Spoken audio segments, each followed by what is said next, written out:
Okay, dito na tayo sa port side. So, sinama ko si Wiper for additional knowledge din niya at saka briefing.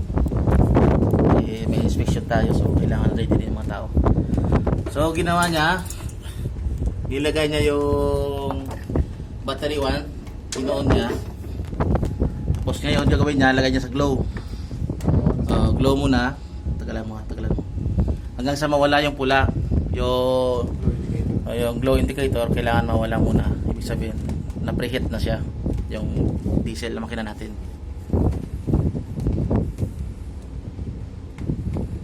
So, maya lang, pag nawala na yan. So, ilagay niya sa on. Okay, ilagay niya sa on.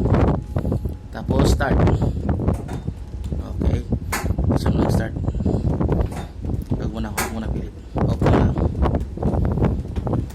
Okay, hindi siya nag-start ng pusa.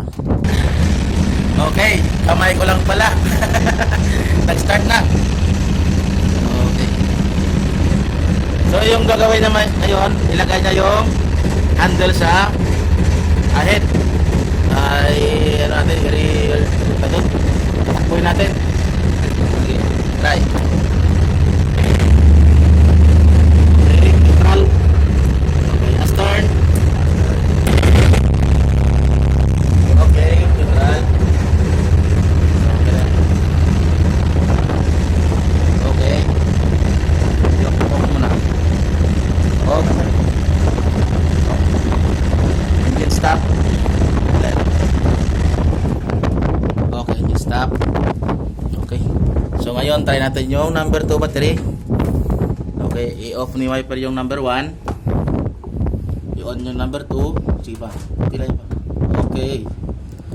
Okay, same procedure. Kahit diretso na on kasi naka-preheat na yan.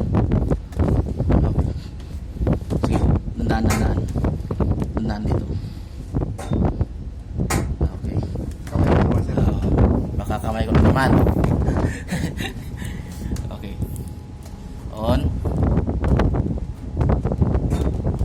Ay, wala. Pass mo. Kasi minsan, hindi mo mainit yung battery. Yung contact, minsan yung problema. Mag-i-start yan.